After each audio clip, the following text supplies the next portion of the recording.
Everyone, good morning to everyone. I hope you all are well and good. In the previous class, we have started theory of power. And in that class, we talked about the various theory of power, especially the elite theory of power. And we have talked about the various elitist theory like Mosca, Pareto, Robert Michel, and C. Wright Mill. Then we have also talked about the critique, basically the pluralist critique forwarded by Robert Dahl, right? So last class में हमने theory of power को discuss किया था, basically elite theory of power को, जिसमें हमने जो मॉस्का की थ्योरी है रूलर एंड रूल्ड वो देखा। दूसरी जो थ्योरी है पैरेटो की सर्कुलेशन ऑफ इलीट, कि ओके इलीट ही हमेशा रूल करता है और एक इलीट दूसरे इलीट को रिप्लेस कर देता है, और ऐसे ये चलता रहता है पूरी हिस्ट्री में ऐसा हुआ है। And he said that history is a graveyard of aristocracy. It means, in all ages of life, it is aristocrat who ruled, and largely the masses, being ruled. And then we talked about Robert Michel, and he talked about iron law of oligarchy. Right, and he said in every organization, it is a powerful people. It is elite who dominates, hold power within an organization, right? So कोई भी organization हो, and especially he talks about a political party because his book's name is Political Parties, right? So he said any party, irrespective of their ideology, it is oligarchy. It is, a few people who holds power. And this, he said, this, rule of oligarchy applies in all the parties, right? And that he termed as a iron law of oligarchy. उसको इसने क्या कहा उन्होंने? Iron law of oligarchy. Robert Michels ने। उसके बाद सी right मिल का कहना है कि बेसिकली उन्होंने यूएस के डेमोक्रेसी को स्टडी किया, और यूएस के डेमोक्रेसी के कॉन्टेक्स्ट में उन्होंने कहा कि अमेरिका में केवल एलीट लोग शासन करते हैं, और उन्होंने 3 कैटेगराइजेशन किया एलीट का, और जिसको उन्होंने पावर एलीट कहा कि ये जो 3 ग्रुप है वो पावर एलीट है यूएस डेमोक्रेसी में। डेमोक्रेसी रूल बाय पीपल नहीं है, actually it is a rule by elite. And the 3 category of elite, he said that is the federal politicians, like president, like executive, the other politicians in executive. So the federal politicians, जो politicians central level पे active हैं और जो हैं वो बहुत ही dominant position है उनका। दूसरा top officials, military officials, basically he talked about that top military officials are very much dominant in the US democracy. Third category, he said that is bureaucrat. It's not bureaucrat, corporate, top corporate, right? So federal politicians, top military officials, and third is corporate. So these 3 classes actually ruling in US, right? So democracy is not ruled by people. Democracy is ruled by elite. Okay, so that was the elitist theory of democracy. And then there was a critique by the Robert Dahl, and he said it's not only 3 groups. There are various groups, right? There are various pressure groups, associational groups, student unions, teachers unions, professional class unions, medical, doctors association, farmers associations, lawyer association. There are various kinds of association, networks, and organization that also influences the US politics, US democracy. And he said that power is not only lying in only three groups, but power is basically dispersed among the groups, right? And then he termed it as a polyarchy. But later he developed that the few groups among the various groups have comparatively larger influence, and that he termed deformed, polyarchy.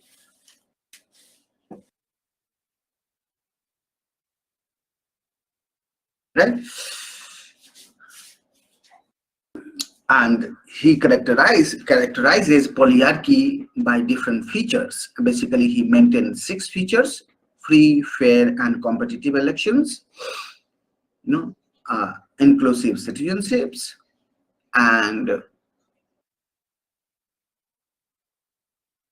rights and others, right? That's we already discussed yesterday.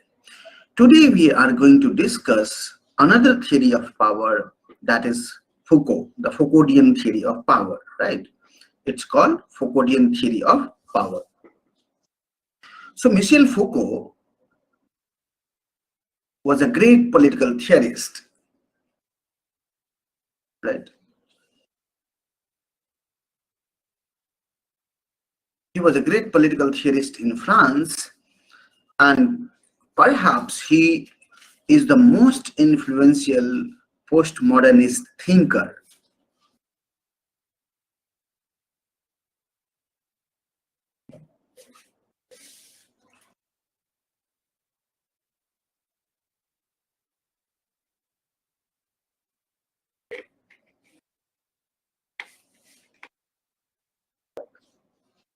Perhaps he is the most influential postmodernist thinker, right?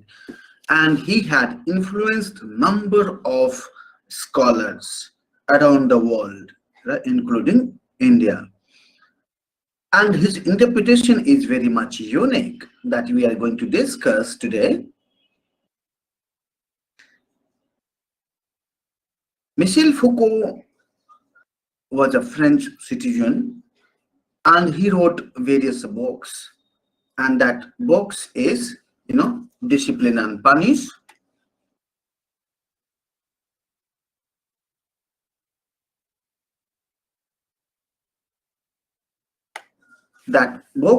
his book name is Discipline and Punish, Madness of Civilization, History of Sexuality, and Power and Knowledge, right? So power and knowledge.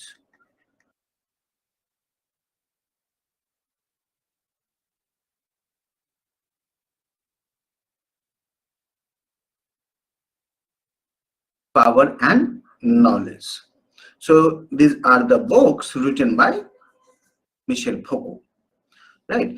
And Foucault wrote various texts apart from it, but these are the major writing that a name we must know about. If we know Foucault, then we must know his few writings, and that is, important writing. जो कुछ important writing है Foucault के, उसको हमें जरूर देखना चाहिए. तो पहला जो राइटिंग है वो है डिसिप्लिन एंड पनिश, जिसके बारे में हमें जानना चाहिए. Madness and civilization, history of sexuality, power and knowledge. Power and knowledge actually किताब नहीं है. Power and knowledge actually recorded conversation है between Michel Foucault and the one more scholar. So actually discussion होता है मिशेल फूको और scholar के बीच में about how knowledge and power is very much related, right? So Foucault is basically a most influential thinker of power, right? And he reconceptualized the notion of power, right. इन्होंने क्या किया कि power को रिकॉन्सेप्चुअलाइज किया,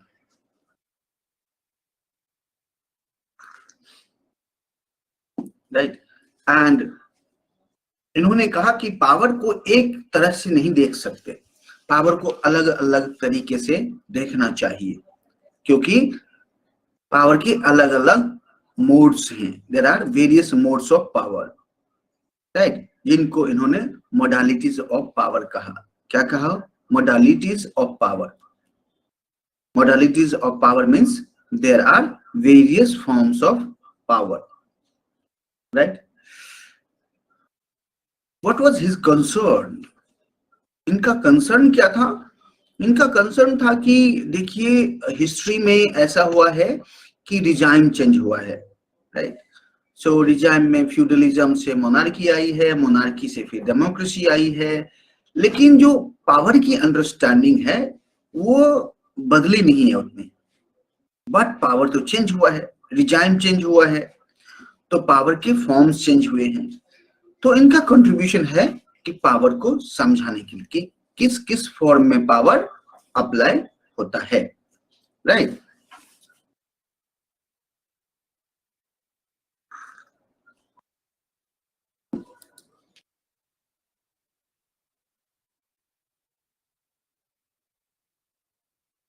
सो इनका कहना था कि there are main regime change in the past, right. Feudalism वो आया, उसके बाद मोनार्की आई, उसके बाद डेमोक्रेसी आई, राइट। एंड इसके आने के बाद क्योंकि फॉर्म ऑफ गवर्नमेंट चेंज हुआ तो मोड्स ऑफ पावर भी चेंज हुए, modes of power has also changed, right, because the regime all changed basically from feudalism to monarchies and monarchies to democracy. तो for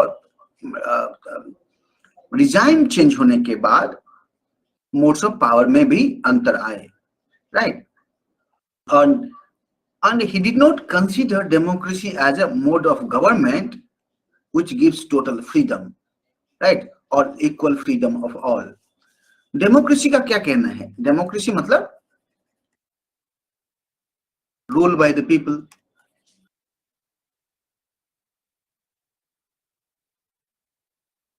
right, and here is the concept of citizenship, right, and all citizens are equal in the status at least, so all citizens are equals.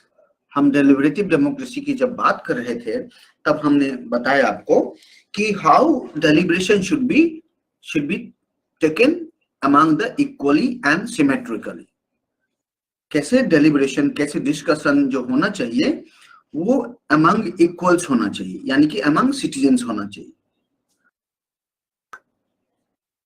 But फूको का कहना है कि democracy का मतलब नहीं है कि सबके पास इक्वल पावर है, बहुत अंतर है, राइट। क्या अंतर है अभी डिस्कस करते हैं।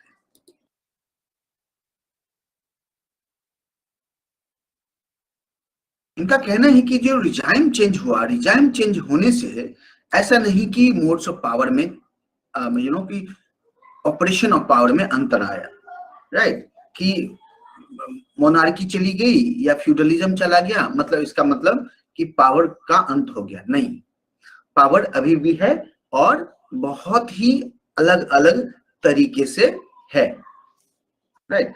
And he analyzed how power operates within a democratic system, because इनकी जो राइटिंग है वो 1960s 70s में इन्होंने लिखा है, और तब तक डेमोक्रेसी ऑलरेडी एस्टैब्लिश थी टोटल स्पेशली यूरोप में, और यूरोप में भी थी, सर्टेन पार्ट में एशिया में भी आई, अमेरिका में भी थी, तो डेमोक्रेसी ऑलरेडी एस्टैब्लिश थी और डेमोक्रेसी को एक आइडियल फॉर्म ऑफ गवर्नमेंट माना गया।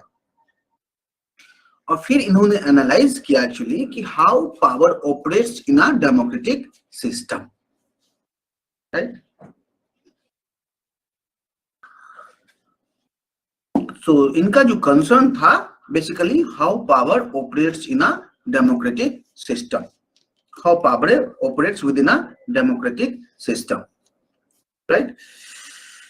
So he said that in democracy, right, in democracies, there are various forms of power, what he called modalities of power. That's especially Foucauldian term, modalities of power.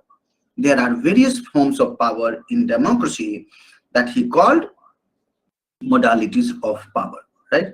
So democracy, any democracy like American democracy or UK democracy or Indian democracy or anywhere, Sri Lankan democracy, any democracy you take the name, आप अगर किसी भी democracy का नाम लेंगे तो सभी democracy के पास क्या है? लॉ, पुलिस, मिलिट्री, जज, प्रिजन, ये सब हैं किसी भी डेमोक्रेसी के पास, चाहे वो अमेरिकन डेमोक्रेसी हो, चाहे वो इंडियन डेमोक्रेसी हो या कोई और डेमोक्रेटिक कंट्री हो।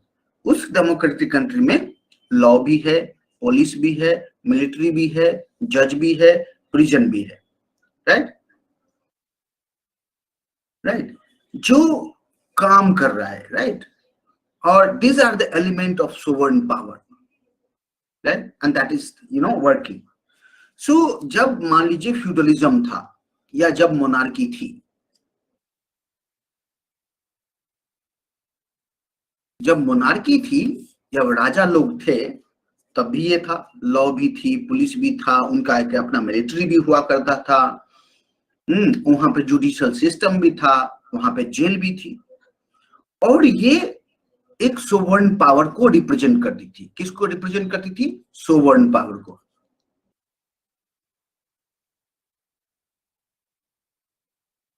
If you remember Hobbes, right, he talks about sovereign power.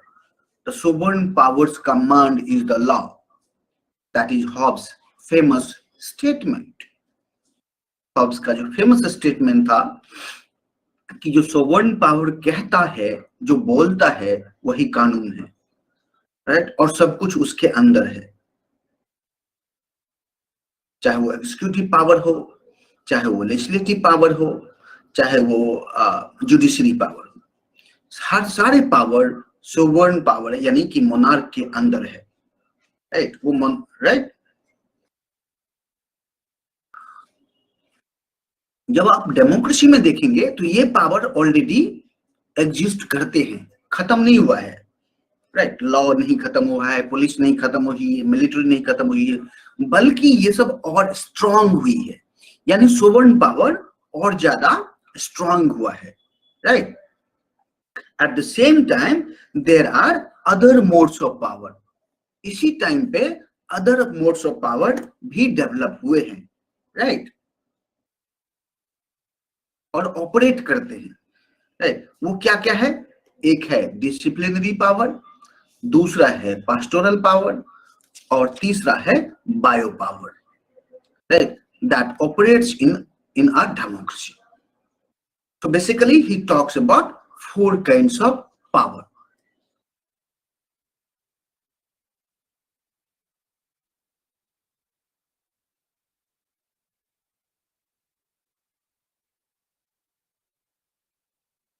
So basically he talks about 4 kinds of power. First is sovereign power,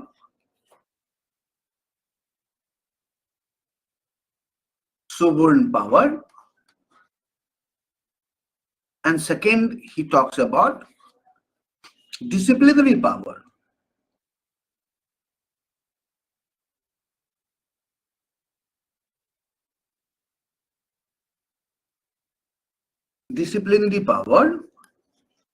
third he talks about pastoral power,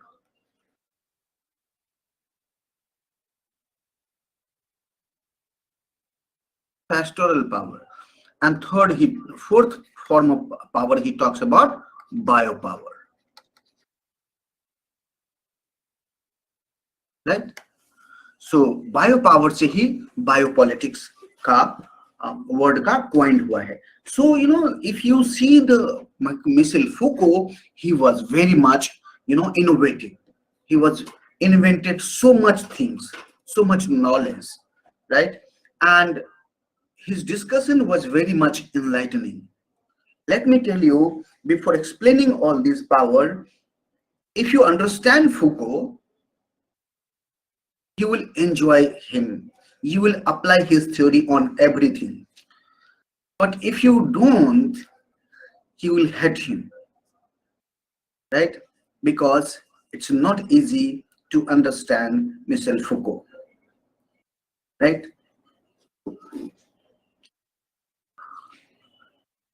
So I'll move bit by bit, explaining everything in great detail, right? So in examination, you don't need to write, but you need to write sovereign power, disciplinary power, pastoral power, and biopower. And basically, he talks about disciplinary power in detail and biopower in detail, right? So जो biopower है and disciplinary power है, उसको वो बहुत ज्यादा explain करते हैं, मतलब फोकस करते हैं, एंड पास्टोरल पावर को भी ज्यादा करते हैं. और जो सोवरेन पावर है, ये तो पहले भी हुआ करता था और आज भी है. किसी भी अभी जो डेमोक्रेसी है, तो सोवरेन पावर जैसे कि मान लीजिए कि लॉ है, या पुलिस है, मिलिट्री है, जज है, प्रिजन है, पैरामिलिट्री फोर्सेस हैं, ये सबको उन्होंने सोवरेन पावर कहते हैं. सोवरेन पावर मतलब जिस अथॉरिटी से पहले किंग, क्वीन या टोटलिटेरियन स्टेट लाइक हिटलर ने क्रश किया, लोगों को बताया कि I am a sovereign, right. Hitler ने क्या यूज किया? हिटलर ने लॉ यूज किए, हिटलर ने पुलिस यूज किया, हिटलर ने मिलिट्री यूज किया, हिटलर ने साइंस भी यूज किए, राइट. हिटलर ने इंजीनियरिंग यूज किया, राइट. जैसे कंसंट्रेशन कैंप बनाया, लोगों को उसमें ठूसा, फिर टॉर्चर किया, फिर उसमें गैस डाल दिए, राइट, ताकि लोग खत्म हो जाए, मर जाए. तो ये सोवरेन पावर का एक्सरसाइज था सब. But Foucault says there are the different form of power as well, right? And he, talked about disciplinary power, especially in the book Discipline and Punish. He talks about disciplinary power, right? And pastoral power and biopower, right? And then that he discusses. And these modes of power, right, he called gentler and kinder. ये जो three modes of power है, ये उतना ये regressive नहीं है, repressive नहीं है, जितना सोवरेन पावर है. जैसे कि torture, putting into prison and then torturing. ये जो एक्सरसाइज है पावर का, वो डायरेक्ट विजिबल है, अनडायरेक्ट एक्सपीरियंस करते हैं लोग कोर्सिव पावर को. कोर्सिव मतलब फोर्स के थ्रू जो पावर एक्सरसाइज किया जाता है. जैसे हिटलर ने क्या किया कि ज्यूज लोगों को प्रिजन में पहले डालना शुरू किया, राइट. उसके बाद कंसंट्रेशन कैंप बनाया, फिर उसमें डाला, टॉर्चर किए, मारा, खाने के लिए नहीं दिया, बहुत दिनों तक भूखा रखा, दवाई नहीं लेने दिए, ठीक है, और बाद में गैस डाल के उसको मार दिया. ये सोवरेन पावर के एग्जांपल्स हैं. और ऐसा नहीं कि हिटलर ने ऐसा किया, बहुत मुसोलिनी ने किया, स्टालिन ने यूएसएसआर में किया, माओ ने चाइना में किया. और पहले के जो राजा हुआ करते थे, फॉर एग्जांपल जो लुइस 14 थे फ्रांस के, वही करते थे, राइट. लुइस 14, 15, ये सब डिक्टेटोरियल पावर था, सोवरेन पावर. जो फोर्स कोअर्सन, फोर्स को और कोअर्सन को एक इंस्ट्रूमेंट मानते थे लोगों को सब्जुगेट करने के लिए, लोगों के ऊपर पावर एक्सरसाइज करने के लिए, तो उसको हम सोवरेन पावर कहेंगे, right. Disciplinary power, let's see. Again, I'm going to discuss sovereign power, disciplinary power, and pastoral power and biopower, right? So sovereign power is the most visible, जब किसी को कोई टॉर्चर हो रहा है तो वो दिखता है कि हाँ टॉर्चर होता है, पुलिस पकड़ के ले गई है, जेल में डाल दी है। लेकिन ये जो 3 पावर है ये इनविजिबल है। जो डिसिप्लिनरी पावर है, पास्टोरल पावर है या बायो पावर है, ये इनविजिबल है। ये माइक्रो लेवल पे काम करता है, छोटी छोटी चीजों को अभी बताएंगे, बड़ा इंटरेस्टिंग है। छोटी छोटी चीजों पे वर्क करता है और आपको पता भी नहीं चलता या हम लोग को पता भी नहीं चलता कि पावर हमारे ऊपर एक्सरसाइज हो रहे हैं, right. But actually power exercise हो रहा होता है और हमें पता नहीं चलता कि पावर एक्सरसाइज हो रहे हैं, राइट। सो लेट्स एंड इसी कारण जब पता नहीं चलता कि हमारे ऊपर पावर एक्सरसाइज हो रहा है, इसीलिए क्योंकि ये इनविजिबल है, इसीलिए फूको ने इस तीनों पावर को kinder and gentler modes of power कहा है, राइट। कि ये जो डिसिप्लिनरी पावर है, पास्टोरल पावर है और बायो पावर है, ये जेंटल है, ये काइंड पावर है, ये बड़ा ही दयालु और बड़ा ही नेक, it's kind of gentle means नेक। Kinder and gentler forms of power है जो ऑपरेट होता है समाज में, राइट। आइए हम लोग वन बाय वन इसको देखते हैं। Let's see one by one. So what is sovereign power? I have already discussed you that when there was a feudalism, when there was a monarchy, right? जब राजा लोग हुआ करते थे, right? अभी India में भी देखेंगे राजा लोग हुआ करते थे, बड़े बड़े राजा, और तलवार लेकर निकाल लेते थे। What this तलवार जो निकालना है राजा का, वो क्या शो करता था? वो शो करता था कि he is a sovereign, he can cut any head, right? वो किसी को मार सकता है, वो किसी को जेल भिजवा सकता है, राइट। जो खूब अच्छे से पनिशमेंट देना है बहुत ही, तो उसको तो मार ही देगा, कट कर देगा। नहीं, अगर थोड़ा सा उसको लेस करना है तो उसका हाथ भी काट सकता है, कुछ भी वो कुछ कर सकता है, या उसको प्रिजन भेज सकता है, उसको जेल भेज दिया।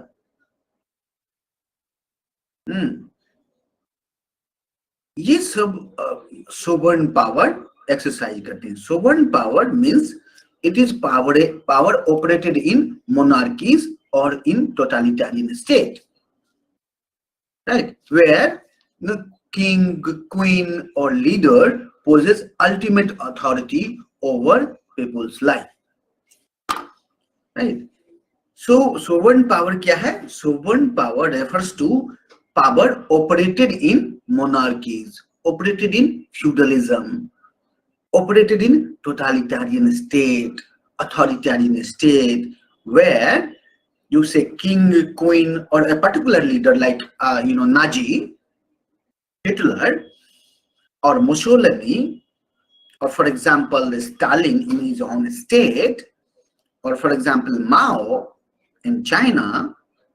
There are various examples in the world, right, where the particular leader possesses a complete authority, ultimate authority over the people's life.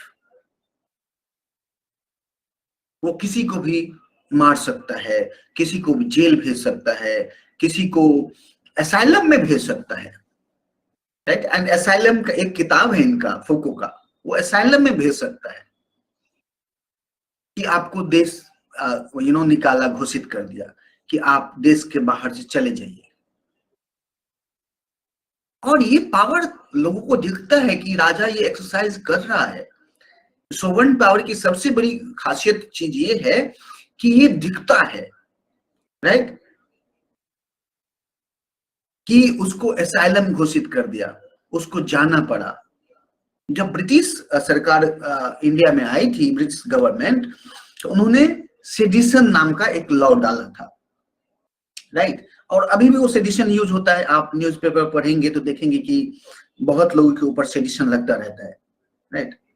कोई साल ऐसा नहीं जाता जहां पर सेडिशन ना लगता हो। जब ब्रिटिश गवर्नमेंट आया था तो उन्होंने सेडिशन यूज किया था, और सेडिशन के द्वारा लोगों को उन्होंने बहुत बाहर भेजा था। जैसे तिलक को मांडले भेज दिया था, सावरकर को जेल में भेजा था, सावरकर के भगत सिंह जेल में गए थे, फांसी चढ़ गए थे, और ऐसे न जाने कितने लोगों को जो ब्रिटिश अथॉरिटी थी, क्योंकि वो ब्रिटिश अथॉरिटी अल्टीमेट अथॉरिटी थी, और उन्होंने कितने लोगों को खत्म किया। डेमोक्रेसी नहीं थी वहां पर,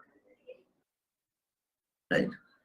लेकिन जब से डेमोक्रेसी आई है इंडिया में, फॉर एग्जाम्पल इंडिया देता हूं, तब से वो काइंड ऑफ जो सोवरेन पावर है एक्सरसाइज नहीं होता है, राइट। किसी को देश निकाला घोषित नहीं होता है, किसी को ऐसे रिग्रेस पनिशमेंट नहीं दिया जाता है, राइट। तो डेमोक्रेसी एंड अथॉरिटेरियन गवर्नमेंट में, नॉन डेमोक्रेटिक गवर्नमेंट में अंतर ये है पनिशमेंट का। बट इसका मतलब नहीं है ये कि पनिश मतलब वो सोवरेन अथॉरिटी नहीं है। सोवरेन अथॉरिटी है, एग्जिस्ट कर रही है डेमोक्रेसी में भी, और स्पेशली ये पावरफुल हुई है, राइट। चाहे वो मिलिट्री ले लें, चाहे air force, navy, arms and ammunitions कितने सारे डेवलप हो गए, police, paramilitary forces, prison, right, law, court, ये सब डेवलप हुआ है। और डेमोक्रेसी में ये जो मोड्स ऑफ पावर है ये कंटिन्यू रहा है, right. So in democracy this modes of power operates when authority tries to control people's lives, right. So democracy में कब ये यूज हो रहा है कि जब वो कंट्रोल करना चाहती है लोगों को, राइट। और ये नहीं है कि सोवरेन पावर केवल स्टेट में लाई करता है। सोवरेन पावर बिल्कुल वो अथॉरिटी है, अब जैसे कि कोई टीचर है और टीचर ने अपने स्टूडेंट को एक्सपेल कर दिया, right. This is also one authority, this is also one kind of sovereign power, right, that was exercised over student, right. या किसी टीचर ने स्टूडेंट को प्रमोट कर दिया, this is also authority, right. So it's not that only state, it's only particular people who have authority to punish or reward. तो punish भी कर सकता है और रिवार्ड भी दे सकता है। तो वो पावर डायरेक्ट क्यों इस पावर सोवरेन पावर में कि जल्द वो आपको तुरंत विजिबल है, वो दिखता है आपको।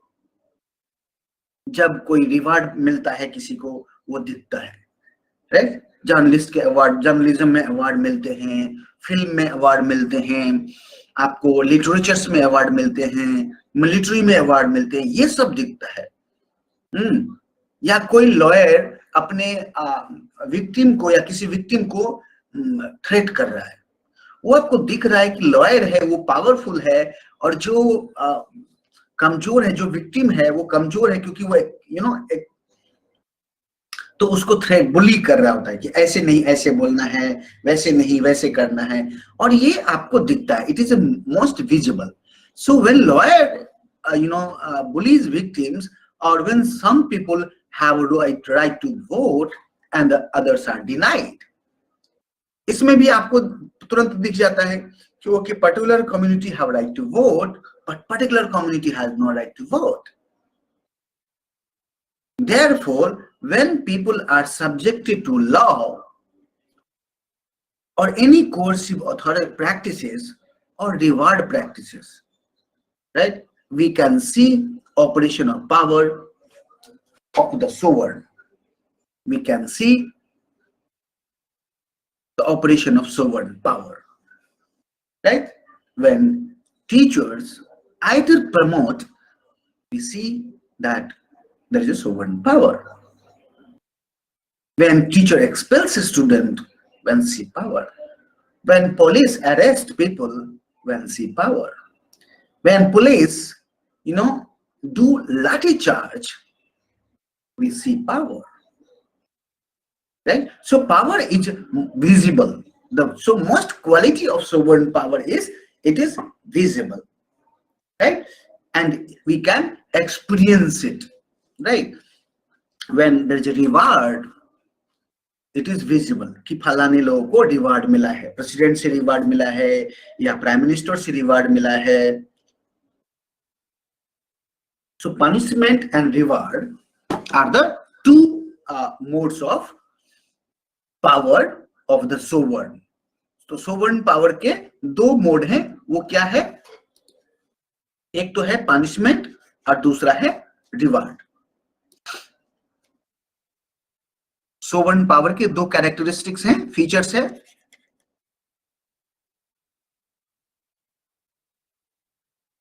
पहला है पनिशमेंट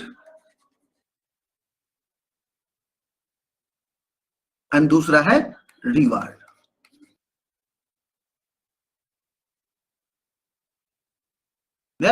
पनिशमेंट एंड रिवार्ड्स, चाहे वो पनिश करके अपना पावर एक्सरसाइज करेगा, चाहे रिवार्ड करके. इवन अगर माता पिता बच्चे को पिटाई कर देते हैं, what does it mean? That the mother father is a sovereign power within the family, within the household, right? So if you see the power in operation, and punishment and rewards are the major feature, you can see this is sovereign power. When police arrest people, you can see sovereign power, right? When you go and see the red light and you stop, see the sovereign power, right? Because there's a traffic police that stops you, stop, and you brake your vehicle. That is sovereign power. Now see the another kind of power is a disciplinary power. That is a very, very important features. I hope you got what is sovereign power. I hope.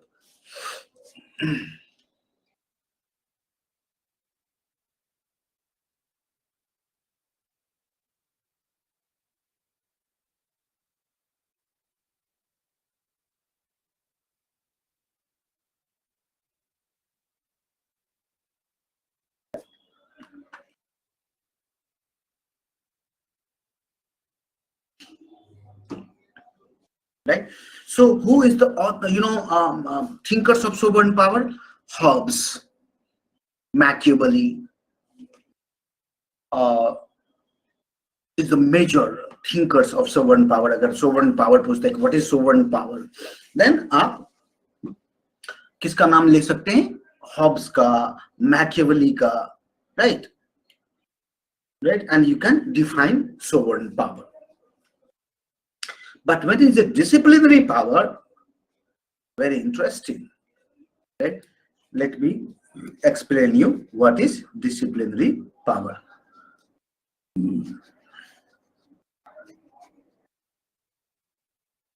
The disciplinary power is a kind of power we exercise our ourselves, right? The disciplinary power that we exercise ourselves through our consent, right? And based on our knowledge how to fit into society. For example, अगर हम गाना गाने लगते हैं और हम रुक जाते हैं बीच में, क्यों रुक जाते? हमें लगता है कि हमने कुछ गड़बड़ कर दिया है. What does it mean? हमें लगता है हमने कुछ गड़बड़ कर दिया. इसका मतलब है कि संगीत का एक पर्टिकुलर ऑर्डर है, हमने उसको फॉलो नहीं किया और हम रुक गए. राइट, यानी हमने अपने आप को डिसिप्लिन करने की कोशिश की, हम खुद रुक गए, हमें किसी ने बोला नहीं कि रुक जाओ, बट हम रुक जाते हैं, राइट। हम बहुत सारे ऐसे एक्शन करते हैं, जैसे आप मान लीजिए कि घर में आप सुबह सुबह क्या खाते हैं, तो ऑफ कोर्स लोग न्यूट्रिशियस फूड खाता है, क्यों? उसको पता है कि जब न्यूट्रिशियस फूड खाएगा तो वो हेल्दी बनेगा।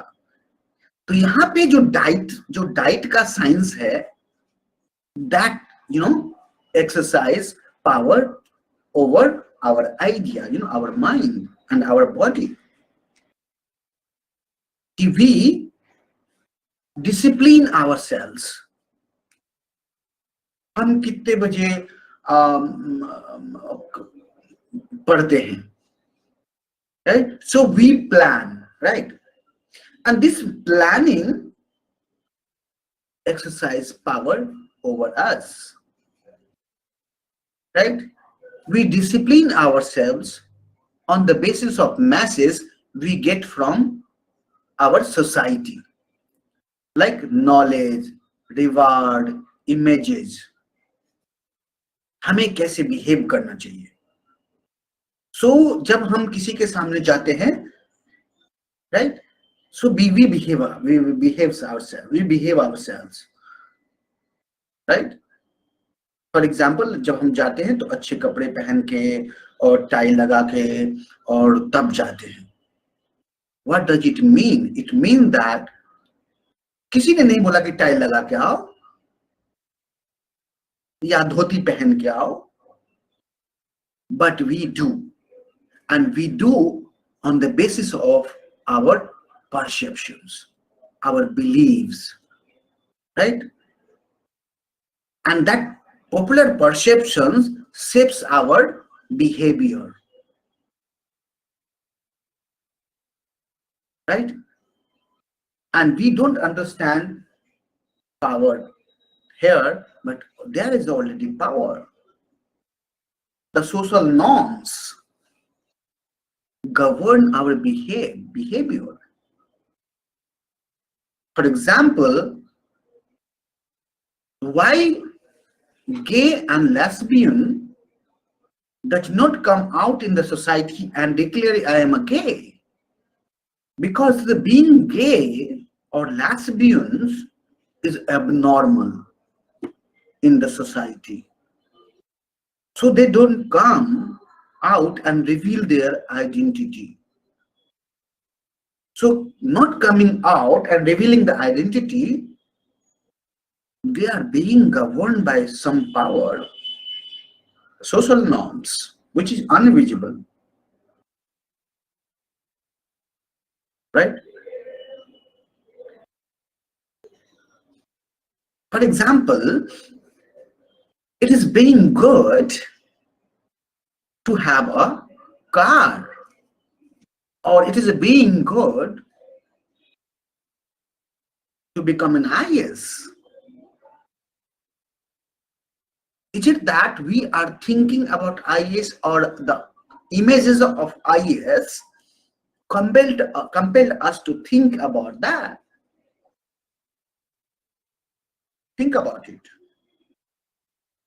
How images exercise power over our thinking and our behavior, right? And then it determines, the society determines how we should live. The social norms decides how we should live, right? We try to be normal by disciplining ourselves, right? Even there's absence of threat or punishment. जब कोई threat or punishment भी नहीं है, even we try to be a norm, try to be a normal as per the societal norms, right? So this, disciplining the self is also a, exercise of power, and it is a micro power. It is a macro power.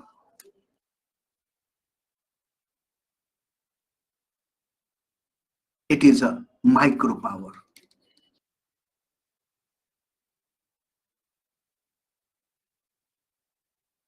Right? So disciplinary power basically refers to the various kinds of the behavior and thoughts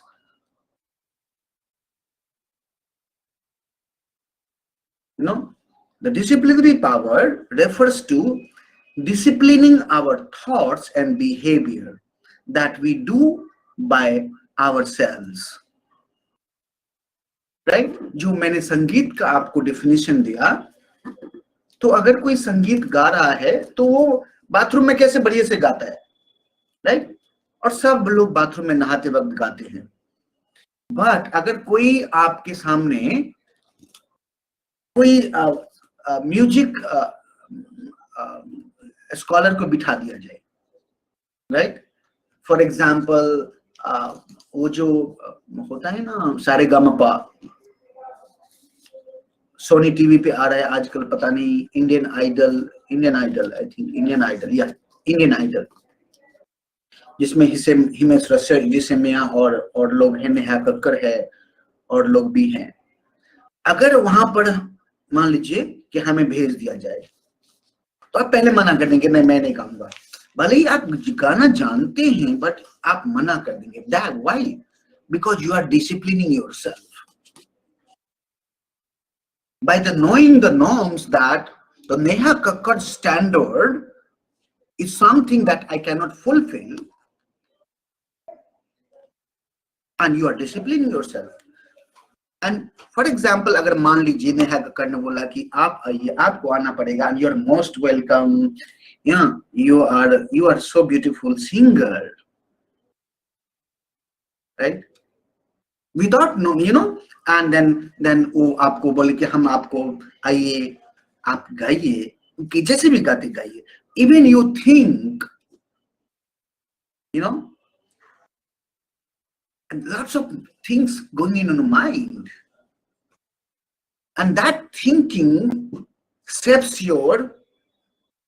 the voice, the tones of the song, and you will try to fulfill the standard of Neha Kakkar, right? So this thought disciplines you.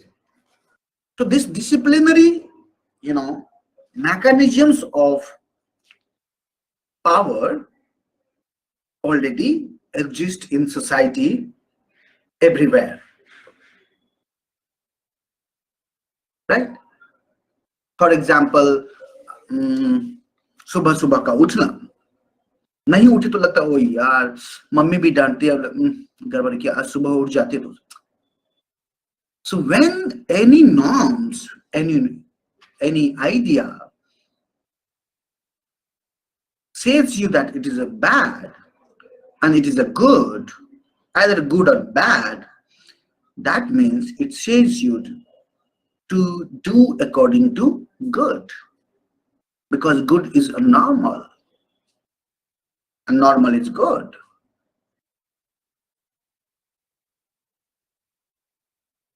So if you got the idea of some certain disciplinary power, that how we govern ourselves, right, it is a kind of power that we exercise our, over ourselves, and that exercise of power over ourselves is based on the knowledge how to fit into the society, right? It is based on the masses, the general idea, behavior, right, to fit into the society, right? So that is the disciplinary power. Now if you got the idea of disciplinary power, then how it operates in democracy, that is also very necessary to know. Foucault said that in democracy, disciplinary power is executed through mechanisms that are different from mechanisms of sovereign power. अब democracy में जो power use होता है basically disciplinary power, वो sovereign power से अलग है, right? कैसे? सोवरेन पावर क्या विजुअल होता है, यहां पर क्या है? For example surveillances and knowledge. Surveillance क्या होता है अभी बताते। तो one of the method of surveillance is gaze. मान लीजिए कि आप कहीं पे हैं, राइट, और कोई आपको देख रहा है और आपको पता चल रहा है कि वो पुलिस वाला है, सिविल ड्रेस में है। You try to discipline yourself. Got the point? When you see police at the traffic light, you break your vehicle, right? If you are somewhere and when there's a gas, अगर कोई देख रहा है तो आप थोड़ा सा सेल्फ कॉन्शियस हो जाते हैं कि अरे यार कोई देख रहा है, ऐसे मत करना चाहिए। This is one way of the democratic authority exercise power,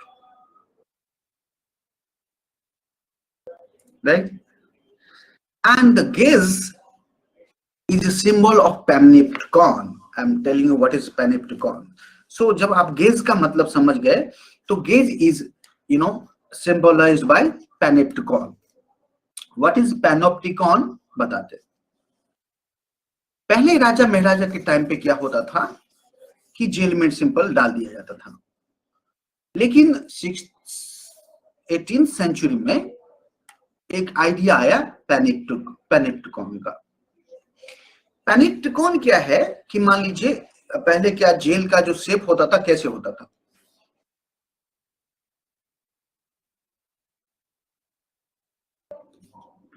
jail का ये शेप होता था। मान लीजिए कि ये जेल है, ये भी एक जेल है, तो जो इनमेट्स होते थे, प्रिजनर्स हैं, उनको जेल में डाल दिया। मान लीजिए A B C D E F G, ये सारे लोग जेल में, राइट, ये इकट्ठा जेल में है। 18th सेंचुरी में बैंथम, आप अगर जर्मी बैंथम का नाम सुने हैं, जर्मी Bentham, he was a great thinker, gave the idea of panopticon.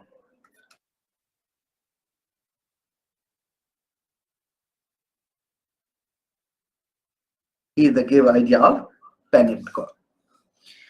So मान लीजिए कि अगर इस जेल में आपको देखने के लिए कितने लोग चाहिए, अगर जेल एक भी साथ है तो भी आपको सबको अगर देखना है तो आपको लगाना पड़ेगा 2 लोग कम से कम, थोड़ा आधा लोग इनको देखे, आधा लोग इन पे नजर रखे, राइट? जर्मी बैंथम ने एक ऐसा आइडिया दिया कि जेल को ऐसे बनाया जाए कि एक इंसान अगर रहे तो सबको देख ले, अगर वो एक इंसान हट भी जाए तो सबको ये लगे कि मुझे कोई देख रहा है, मुझे कोई देख रहा है। बताता हूं कैसा जेल है वो, फिगर बना के। ये सब लिखना नहीं, बस समझना है आइडिया पैनिप्टिकॉन का कैसे आया।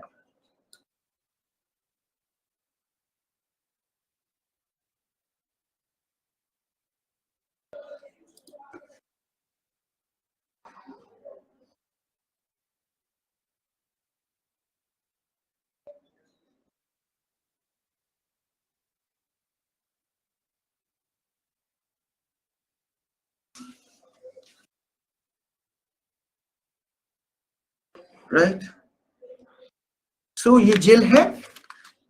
अब ये एक जेल हो गया, दूसरा जेल हो गया, तीसरा जेल हो गया, चौथा जेल हो गया, पांचवा जेल हो गया, छठा जेल हो गया। और इस बीच में एक पहरेदार लगा दीजिए और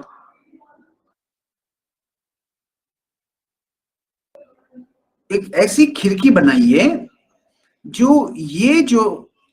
एक यहां पर एक ऐसा देखने का बनाइए कि ये इसको देख सकता है और ये इसको नहीं देख सकता। यानी कि जो गार्ड है, जो पुलिस है, वो देख सकता है और जो इनमेट्स है, जो प्रिजनर्स है, वो इसको नहीं देख सकता। वो सभी केस में लगा दीजिए।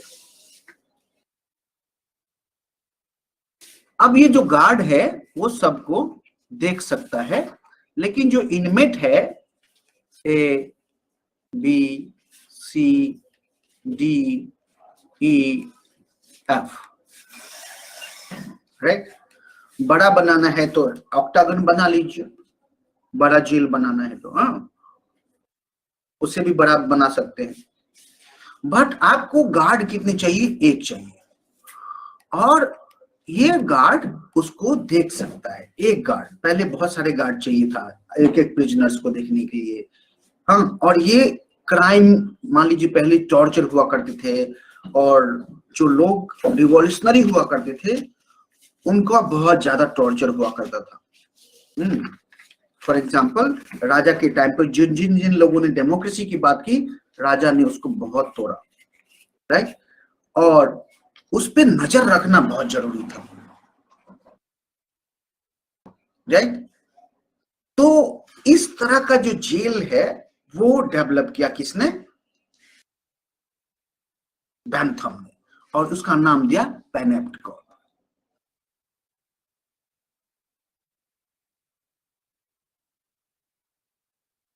उसका नाम दिया पेनेप्टकॉन, राइट। सो मैंने यहां पे लिखा है कि special design of prison in which supervisor watch many inmates. यहां पे एक सुपरवाइजर सारे इनमेट्स को गेज कर सकता है।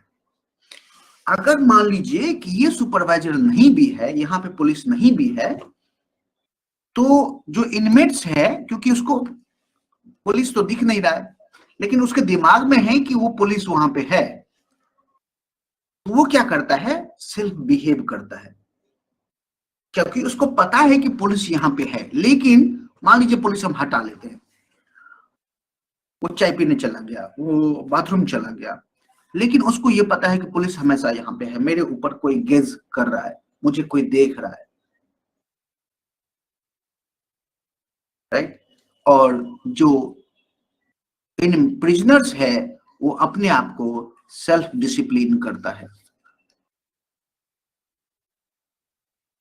और इसका आइडिया आया था जर्मी बैंथम में,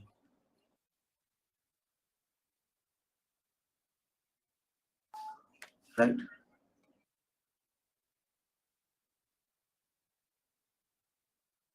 जर्मी बैंथम ने 19th सेंचुरी में एक्चुअली ये आइडिया दिया था। जब आप पढ़े हैं बैंथम, मैंने पढ़ाया आपको बैंथम, जब जेएस मिल पढ़ाया था, तो बैंथम ने ये आइडिया दिया था कि एक गेज करने का जो तरीका है, एक सर्विलेंस करने का जो एक तरीका है, वो है एक गेज, कि आपको कैसे गेज करना है, राइट। और ये आइडिया है कि कैसे डिसिप्लिनरी पावर डेमोक्रेसी यूज करती है। दूसरा एग्जांपल बताता हूं मैं बताता हूं कि सीसीटीवी कैमरा।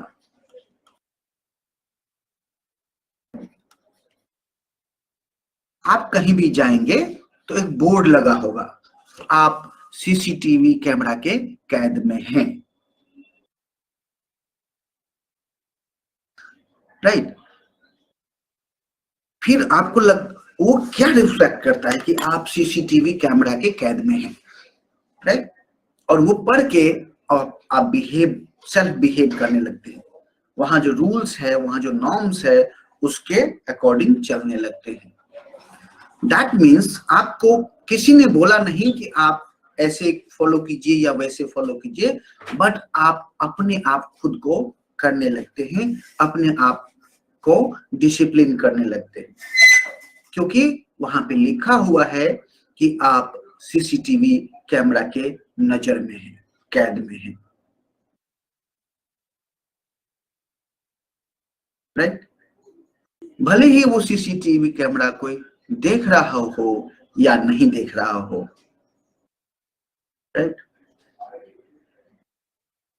तो ये जो डिसिप्लिनरी पावर है बड़ा ही माइक्रो है, it is called micro physics of power, right.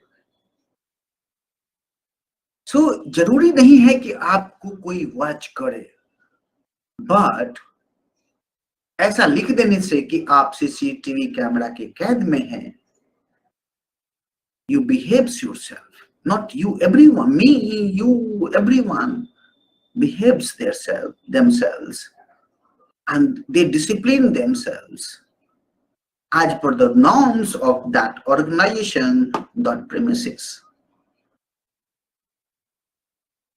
right. So आप देखेंगे कि कैमरा, कोई क्राइम हो रहा है, सीसीटीवी कैमरा में नजर आ गया, जो क्रिमिनल्स है उसको नहीं पता है कि आप सीसीटीवी कैमरा कैद में, अगर वो होता तो वो बिहेव ऐसे करता, वो नहीं करता ऐसे, या कैमरा को चाहे वो ढक देता या तोड़ देता।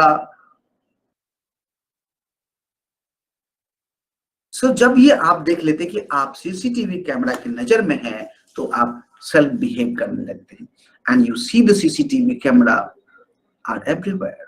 Now even the government is saying that every public space must be equipped with, endowed with CCTV camera,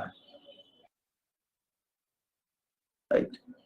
And in Delhi में अरविंद केजरीवाल जब आम आदमी पार्टी का कैंपेनिंग कर रहे थे, कम्युनिस्ट मैनिफेस्टो बनाया था उन्होंने 2000 लास्ट इलेक्शन में, and even last to last election में उनका कॉल प्रॉमिस था कि सीसीटीवी कैमरा हर जगह लगेगा। And why? There is a reason, women security. But women security is real concern, but what kind of society we are going to construct by applying CCTV camera everywhere, right? अगर CCTV camera है, लोग वहां जाके smoke हट के करते हैं। अगर किसी को बहुत जोर से सुसु आ रही है, वो चला जाता है दूर, सीसीटीवी नहीं करेगा वो, because he knows that I am being watched. And this assumption, when you think yourself that I am being watched, and you discipline yourself, we discipline ourselves, this is exercise of power. And the democracy, the government in democracy exercise this power, right? For example, मैंने आपको दिया अभी कि अरविंद केजरीवाल, आम आदमी party government promised in their manifesto that we will install 10,000 cameras. I don't know how many, but exact number, but more than 10,000 cameras, CCTV cameras at everywhere. And the logic is for the women's safety. Yes, women's safety is very much necessary and needed, but the CCTV camera may be a solution, but not a good solution, because this how to behave, how they are disciplining society, right? For example, how family shapes you and disciplines you. It's not only a camera that shapes your behavior, it is also family who shapes everyone's behavior, right? So even you see someone, when someone reach to your home, जब आपके घर में कोई आते हैं तो आप उनको प्रणाम करते, प्रणाम चाचा जी, प्रणाम पापा जी, या कोई भी, प्रणाम अंकल जी, प्रणाम मामा जी, This is the one way you behave. But if you don't do that, अगर आप ऐसा नहीं करते हैं, आपके मम्मी पापा बोलते हैं बेटा ये अच्छी बात नहीं है, and next time आप ग्रीट करते हैं, राइट, प्रणाम या पैर छू के प्रणाम करते हैं, सो हम अपने आप को खुद डिसिप्लिन करते हैं, राइट। और ये जो डिसिप्लिनिंग है ये फैमिली से शुरू होती है। पर्टिकुलर वे में कपड़ा पहनना, पर्टिकुलर वे में बोलना, पर्टिकुलर वे में खाना खाना, ये सारे डिसिप्लिनिंग हैं जो हम अपने आप को खुद से करते हैं, right. Education, school is also a disciplinary institution, right?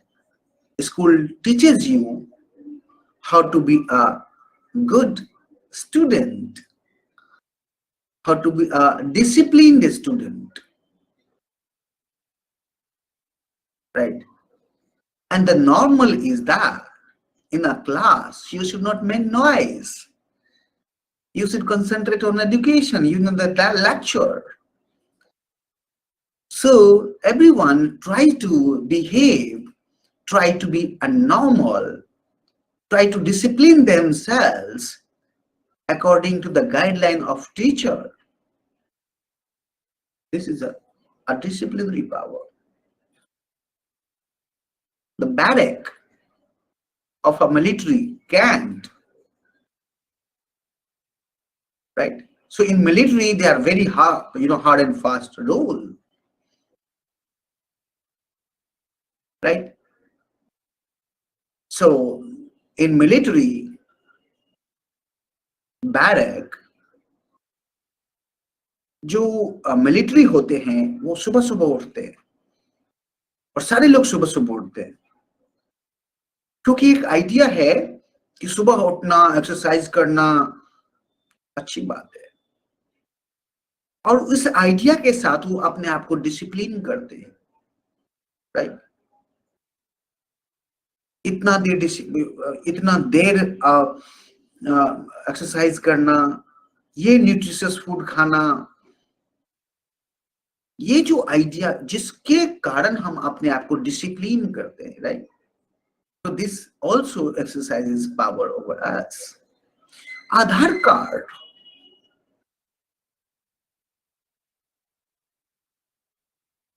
Aadhaar card हमेशा कंट्रोवर्सी में रहता है।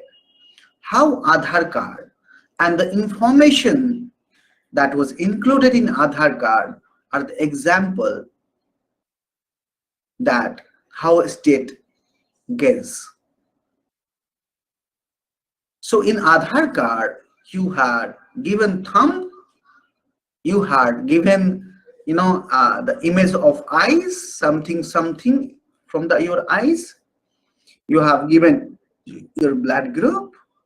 You have given, and everyone have given a date of birth. Everyone has given their address. Everyone has given their gender.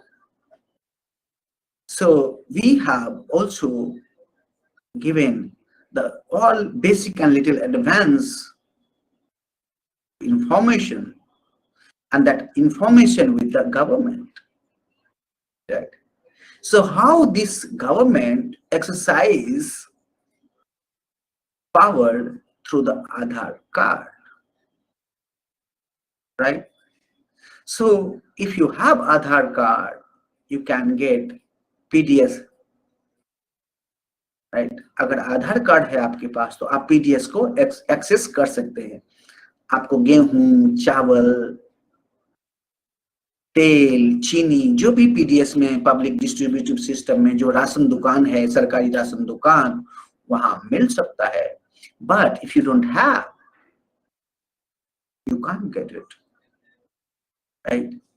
And there are examples of death, starvation death.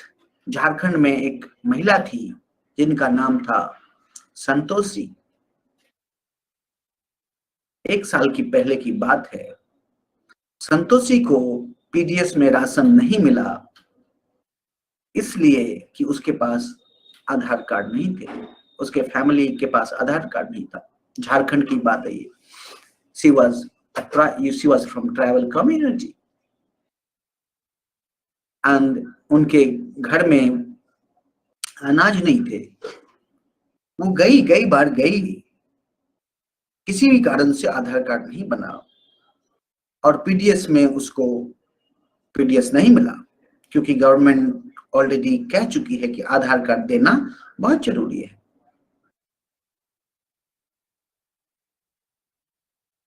और कुछ दिनों बाद the lady, the entire family was in starvation.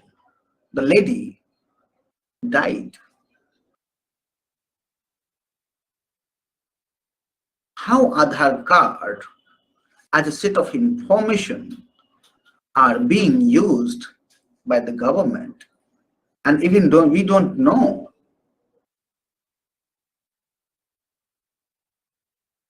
what kind of data is being used by the government.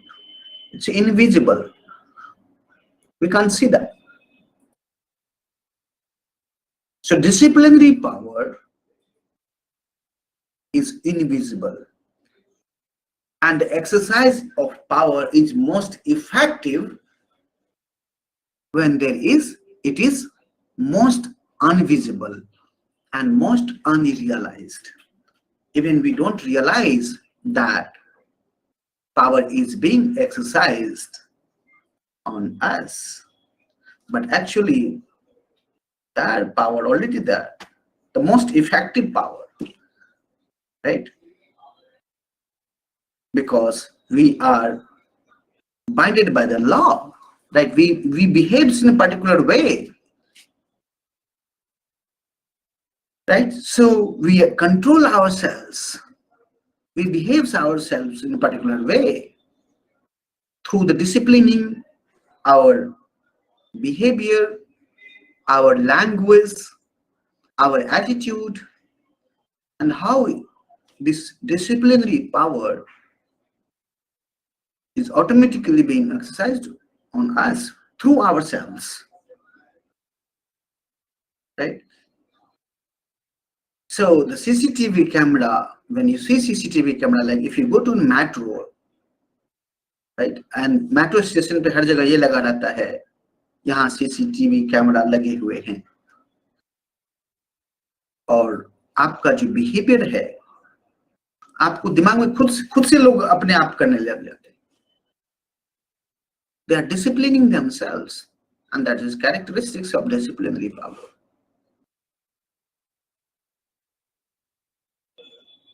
Right? So one is a guess, right? One method of disciplining is guess, right? यानी surveillance. तो discipline क्या है? Surveillance, और दूसरा है knowledge. How knowledge and disciplinary power is very much related, right? So knowledge of social science like sociology, political science, psychology, or the knowledge of medical science, for example, the treatment of a patient, right? This all helps us to understand who we are. ये जो sociology है, या political science है, या psychology है,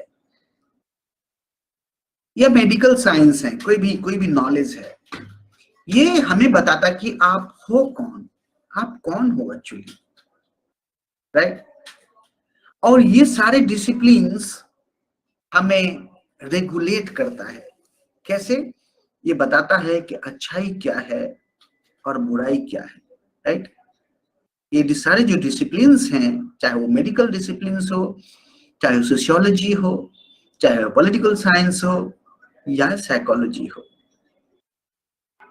ये हमें बताते हैं, ये हमें कि what is good, what ought to be, क्या होना चाहिए, अच्छाई क्या है, नॉर्मल क्या है, और उसी के अकॉर्डिंगली हम लोग बिहेव करना चाहते हैं,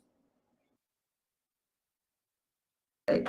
फॉर एग्जाम्पल, कोई सो के घर से सो के उठा और सीधा ऑफिस आ गया विदाउट कॉम किए हुए, लोग ऐसे देखते हैं कि ये क्या हो गया, मतलब अर्थक्वेक आ गया क्या। बट ऐसा कोई नहीं करता है, वो अच्छे से नहाता है, धोता है, थोड़ा क्रीम व्रीम भी लगाता है, थोड़ा सैंड भी लगाता है, तब ऑफिस आता है। How the knowledge of this that कि अगर हमें ऑफिस जाना चाहिए तो ऐसे जाना चाहिए, ये जो नॉलेज है हमारे बिहेवियर्स को डिसिप्लिन करता है, शेप करता है। और यहां पर हमें कोई नहीं कह रहा है कि ऐसे करो या वैसे करो, हम खुद से अपने आप को करते हैं, खुद से पावर हमारे ऊपर हम एक्सरसाइज हो रहा होता है, राइट। सो ये एक मैकेनिज्म्स है डिसिप्लिनरी पावर का, राइट। सो जो पर्टिकुलर काइंड्स ऑफ नॉलेज है like marriage, right. So marriage means man and women, जो कॉमन नॉलेज है मैन एंड वुमेन, मैन और मैन के बीच में मैरिज हो। पूरी दुनिया में घमासान है कि मैन और मैन के बीच में मैरिज हो, पॉपुलर नॉलेज नहीं है, ठीक है। तो हम पर्टिकुलर वे में जब बिहेव करते हैं, और वो जो पर्टिकुलर वे है कहां से आया है, वो हमारे नॉलेज से आया है।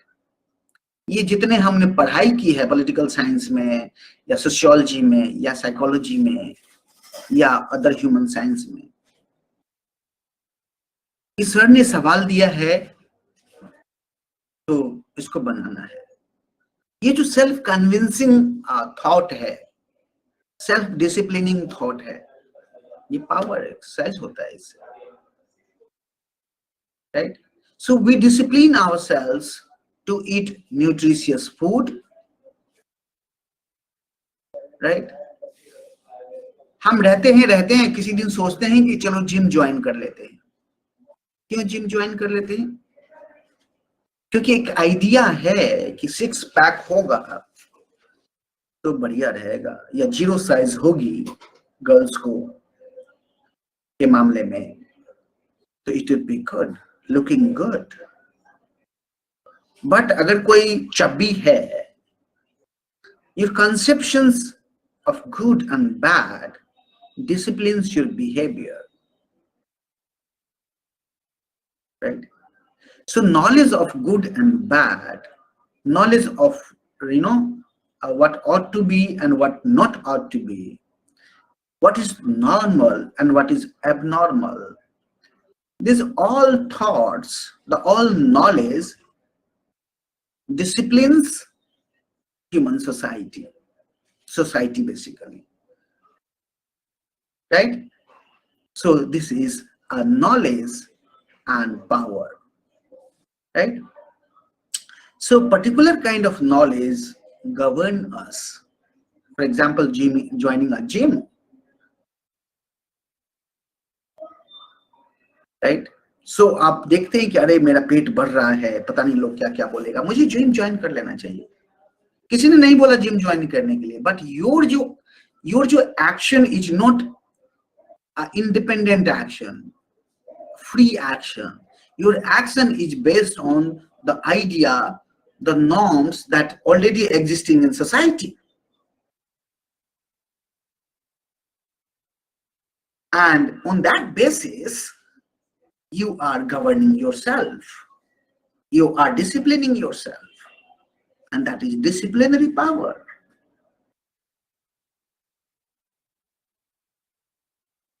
Fine. So, we govern ourselves, behave ourselves in a particular way, right? So for example, joining a health club, eating nutritious food, listen politely. Why do we listen politely? because there's an idea that a good audience is a good speaker. We should listen. This idea shapes your behavior that yes, we should listen. Right? Reading a book and writing answer when teacher assigned you a proper task. Why do you read book? And why you perform you write answer when teacher gives you assignment? जब teacher आपको assignment देते हैं और कहते हैं कि ये किताब पढ़ लेना, क्यों पढ़ते हैं? बिकॉज आपको पता है कि अगर हम पढ़ेंगे तो that would be good for us. But in a indirect way, this idea of good and bad कि हम पढ़ेंगे तो अच्छा होगा, आंसर लिखेंगे तो अच्छा होगा, ये आपका इंडिपेंडेंट थॉट्स नहीं है. Everyone, it is not independent thought, free thought.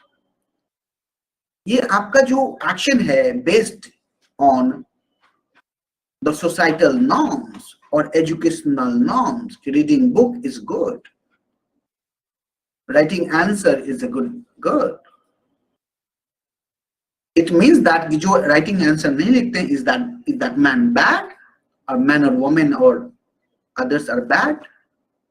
No, but the particular idea in the society shapes your behavior. कि हमें ऐसे फुल पैंट और शॉर्ट पहन के जाना है, राइट? पैजामे में नहीं जाना है. अरे पैजामे में बाहर मत निकलो यार. ये जो पैजामे में बाहर मत निकलो, it is not independent idea. It is a dependent on the social norms. ये जो समाज में नॉर्म्स है कि पैजामा पहन के ना जाओ, तो हमारे जो एक्शन है वो इंडिपेंडेंट नहीं है. वो पर्टिकुलर आइडिया से, पर्टिकुलर नॉलेज से गवर्न होता है, right? So discipline and knowledge khatam now. So Foucault called Gauge, technology, human science are modalities of disciplinary power, right? So disciplinary power kya hai? Surveillance, knowledge, right? Knowledge, technology. जैसे example मैंने CCTV camera का example दिया, आधार card का दिया,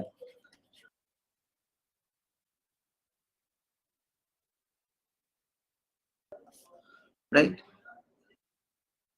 अभी आप देखेंगे कि दिल्ली में ये चला है कि अगर आप रेंट लेते हैं, you have to inform police. So आपका जो इंफॉर्मेशन पुलिस के ऊपर है, आपने इन्फॉर्म तो कर दिया, उसके बाद पुलिस ने ये नहीं कहा कि क्या करना है, नहीं करना है, कैसे, but you behaves yourself that कि मेरा इंफॉर्मेशन पुलिस के पास है. अगर कुछ मामला हुआ तो पुलिस को पता है कि मैं रहता कहां हूं, राइट? सो ये जो पर्टिकुलर आइडिया जो आपके बिहेवियर को सेव करता है, वो एक डिसिप्लिनरी पावर है, राइट? सो ये डिसिप्लिनरी पावर खत्म हो गया. अब हम थर्ड काइंड ऑफ पावर की बात करते हैं, पास्टोरल पावर. पास्टोरल पावर क्या है?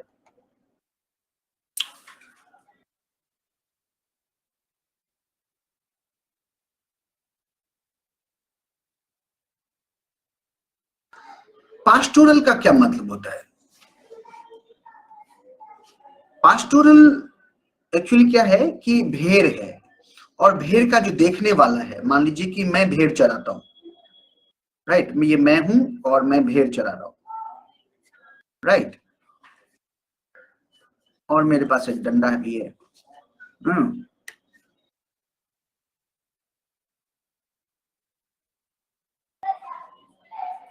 मेरे पास एक डंडा भी है और मेरे पास मान लीजिए 10 भेड़ हैं.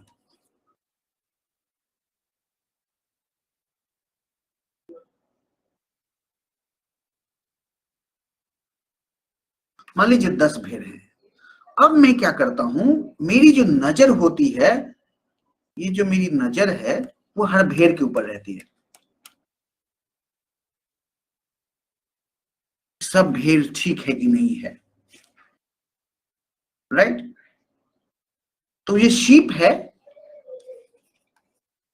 और मैं इसका शेफर्ड हूं। अगर आपने सुना है, शेफर्ड हूं, भेड़ चराने वाला हूं, इसका ख्याल रखने वाला हूं। अब क्या है कि ये जो शेफर्ड है वो हर शीप को पे नजर रखता है, राइट। और वो देखता है कि किसी शीप को कोई इश्यू तो नहीं है, कोई प्रॉब्लम तो नहीं है। और शीप जो है, ये जो भेड़ है, वो भी सोचता है कि मैं इस शेफर्ड के प्रोटेक्शन में हूं, सब बढ़िया है। ये एग्जाम्पल है कि ये पास्टोरल है और इसका जो एक्सरसाइज ऑफ पावर है सभी भेड़ के ऊपर, इसको हम समझ लीजिए अभी पास्टोरल, बस समझना है अभी। ये तो एक एग्जाम्पल दिया मैंने शीप का और शेफर्ड का। अब एग्जाम्पल लेते हैं क्रिश्चियनिटी, रिलीजन का। क्रिश्चियनिटी में जो फादर होता है, जो पोप होता है, जो पादरी होता है, बेसिकली कहां पर, चर्च में। अब ये चर्च है और चर्च में मैं पादरी हूं, राइट। चर्च में मैं पादरी हूं और यहां पर फॉलोअर आए हैं मेरे, 10 फॉलोअर है। एग्जाम्पल देता हूं मैं, 5 फॉलोअर भी हो सकता है, 25 फॉलोअर भी हो सकता है, डिपेंड्स ऑन, 500 भी हो सकता है। Now in Christianity this pope was called a shepherd and their follower was called as a flock, right। अब ये पोप सब पे ध्यान रखता है और सबको भी लगता है कि फादर हमारे ऊपर ध्यान रख रहे हैं, सबको प्रोटेक्टिव नजर आता है कि मैं प्रोटेक्टेड हूं फादर के अंदर, फादर हमारे ऊपर दया करें। एक दिन ऐसा आता है, मतलब एक सप्ताह में एक दिन ऐसा आता है, सैटरडे या संडे, जहां पर ये जो फादर है चर्च का, वो सबसे अलग अलग मिलता है। सबसे अलग अलग मिलेगा, 1-to-1 रिलेशन है इसका, अलग अलग मिलेगा और सबसे हाल पूछेगा, अच्छा सब कुछ ठीक है, सब बढ़िया चल रहा है, कोई दिक्कत तो नहीं है, राइट, कोई पाप तो नहीं किया है, कोई सीन तो नहीं किया है। और since you respect them, religion में ये बोलता है कि सर फलाना गलती हो गई, फिर सीन का माफीनामा भी है अलग तरीके से। बट ये जो एक्सरसाइज ऑफ पावर है हर क्लर्जी का, अब मान लीजिए कि मुस्लिम धर्म है तो कोई जो बड़े मुल्ला जी हैं उनका एक्सरसाइज चलता है, मान लीजिए कोई हिंदू धर्म है तो जो बड़ा पंडित है वो भी अपने जजमान का बड़ा ही ख्याल रखता है, बड़ा पंडित, और उसका 1-to-1 रिलेशन है। और यहां पर पावर एक्सरसाइज हो रहा है, सब लोग इसके मर्जी के हिसाब से काम कर रहे हैं, लेकिन सबको ये पता है कि मैं आराम से काम कर रहा हूं। मान लीजिए कोई 5,000 लेके आया और दे दिया क्लर्क को, या कोई 2,000 लेके आया और आप दे दिया, ये आप रख लीजिए। यहां पर फूको कहता है कि यहां भी एक्सरसाइज होता है पावर का, और इसको उन्होंने पास्टोरल पावर कहा है, कि power relationship between people and clergy in religious setting. So church के केस में पोप और उनके जो हैं लोग मानने वाले फॉलोअर, हिंदू धर्म के जितने आप बाबा को देखेंगे, ये जो रामदेव है, या राम रहीम है, या आशा राम है, या कोई भी है, राधा कृष्ण राम, जो भी है, हाँ, जो भी महाराज हैं, वो क्या करते हैं महाराज हिंदू,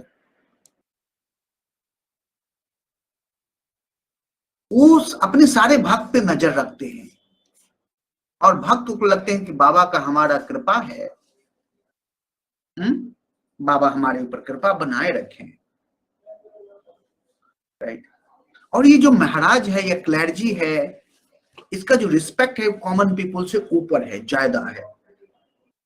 हाँ, जो महाराज धीराज हैं, चाहे बाबा राम रहीम हो, चाहे वो शंकराचार्य हो, चाहे वो किसी मस्जिद के मुल्ला जी हो, या किसी चर्च के फादर हो, उनका जो रिस्पेक्ट है वो थोड़ा सा ऊपर होता है काम आम लोगों के अपेक्षा में, रिस्पेक्ट में। और सब लोग सोचते हैं कि मैं इंडिपेंडेंट हूं, बाबा को दूं या ना दूं, बट होता ये है कि ऐसे ऐसे ओकेजन्स आते हैं जहां पर आपको बाबा को देना है, ये नॉर्म्स बन जाता है बेसिकली, लाइक फेस्टिवल्स।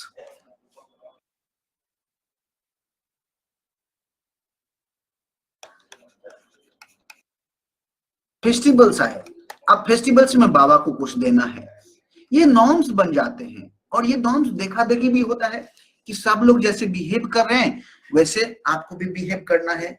किसी गंगा आरती में गए और देखा कि वहां पे तो लोग 100 500 कम से कम 11 रुपया, तो आपको भी सोचते हैं कि यार मैं अपने भी जेब से, आप तुरंत निकाल लेते हैं 11 रुपया, कम से कम, अगर पैसा नहीं है तो 11 रुपया निकाल लेते हैं। ये जो डिसिप्लिन आप अपने आप को कर रहे हैं, ये पास्टोरल पावर है, ठीक है।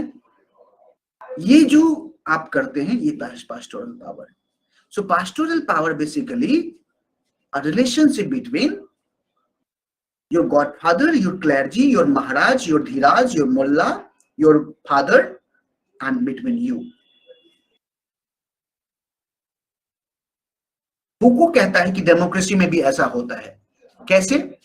आपका जो रिलेशन है आपका और आपके लीडर के साथ। फॉर एग्जाम्पल मोदी जी को लोग भगवान मानते हैं, राइट? ये पास्टोरल पावर है। अपने लीडर को लोग कॉमन लोगों से ऊपर मानते हैं, जनरली मानते हैं।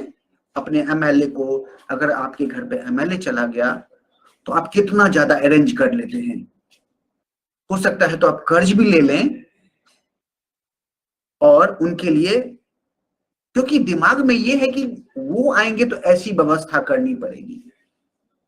ये जो पावर एक्सरसाइज है, एमएलए ने नहीं कहा है कि आप व्यवस्था कीजिए, वो बस आपके घर पे आ गए, ले आप क्या क्या कर देते हैं। ये जो एक्सरसाइज ऑफ पावर है इसको बोलते हैं पास्टोरल पावर। कोई महाराजा धीराज आपके घर पे चले गए और जो जिस कारण आप उनको ट्रीट कर रहे हैं, उन्होंने नहीं कहा कि मुझे ये करना वो करना, लेकिन आप करते हैं क्योंकि एक नॉर्म्स आप सोचते हैं, या धर्म के कारण आप जो श्रद्धा लाते हैं, ये धर्म आपके अंदर, वो धर्म जो है वो पावर के रूप में आपके अंदर काम करता है, आपसे बहुत कुछ करवाता है, right? So that is the pastoral power, a power relationship between the religious leaders and the people in common. But similarly democracy में, लोकतंत्र में भी ये पास्टोरल पावर यूज होता है। किसके किसके बीच में? लोगों और उनके लीडर्स के बीच में, राइट? सो डेमोक्रेसी बड़ा ही इंपॉर्टेंट है, वो हर चीज को डेमोक्रेसी में अप्लाई करते हैं। कौन? फूको। नाउ तीसरा है बायो पावर, सॉरी चौथा है बायो पावर, बहुत इंपॉर्टेंट है। And we have 20 minutes, we can finish it. Now what is bio power? Bio का मतलब क्या होता है? What is bio? Biology, bio means होता है human, simple meaning. What is biology?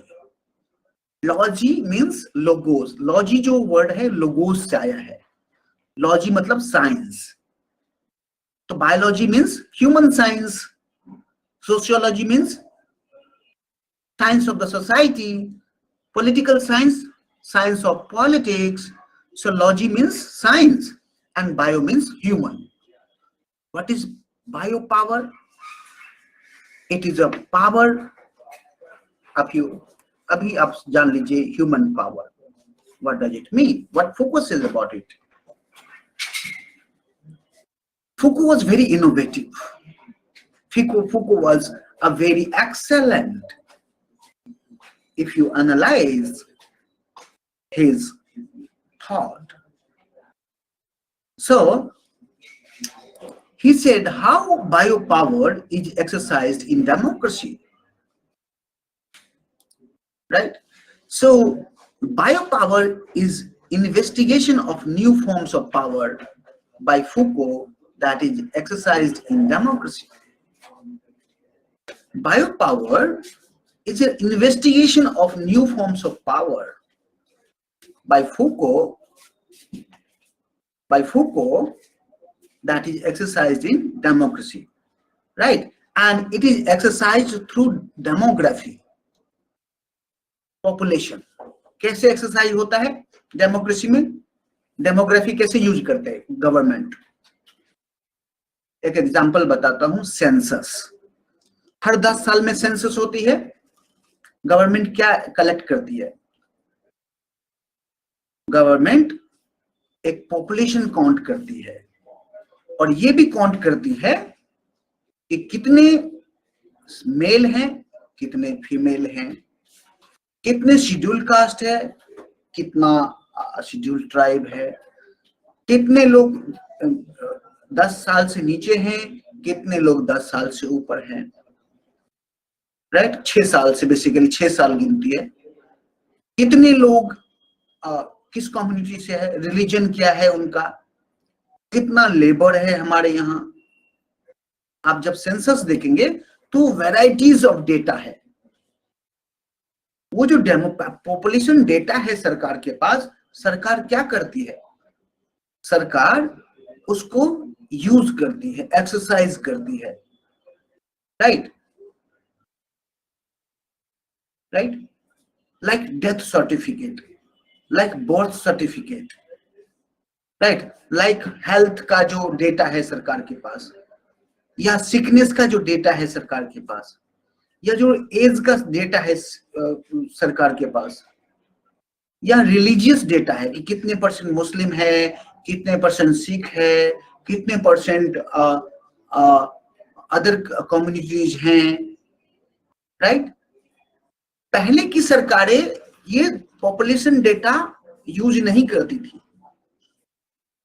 ये डेमोक्रेसी है जो 19th सेंचुरी में पॉपुलेशन डेटा प्रयोग करना शुरू की। आप देखेंगे इंडिया में भी जो पहला सेंसस हुआ था, कब हुआ था? 1881, राइट? और 1931 में पहला कास्ट सेंसस हुआ था, जिसमें हर कास्ट को इन्यूमरेट किया गया था। पहले ये नहीं होता था, राइट? बट डेमोक्रेसी में जो सरकारें हैं उन्होंने अपना स्कोप एक्सटेंड कर लिया है। किससे रिलेटेड? पॉपुलेशन से रिलेटेड।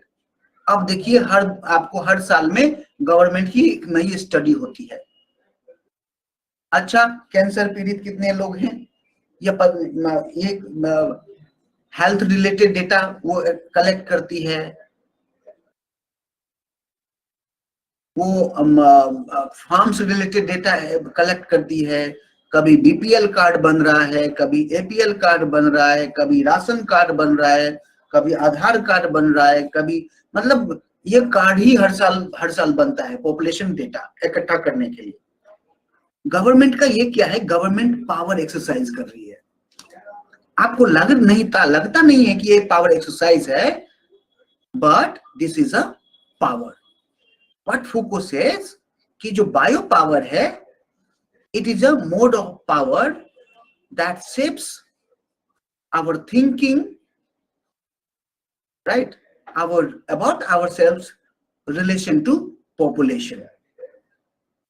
बायो पावर का मतलब है कि जब हम ये सोचते हैं डेमोग्राफी के रिलेशन में, पॉपुलेशन के रिलेशन में, फॉर एग्जांपल कितने परसेंट यूआर कैटेगरी के लोग हैं, जब ये हम सोचते हैं यानी बायो पावर ऑलरेडी एक्सरसाइज हो रहा है। कितने लोग ब्राह्मण्स हैं, या कितने परसेंट लोग एससी हैं, कितने परसेंट लोग मुस्लिम्स हैं, जब हम ये डिबेट कर रहे होते हैं यानी हम बायो पावर हमारे ऊपर एक्सरसाइज हो रहा होता है।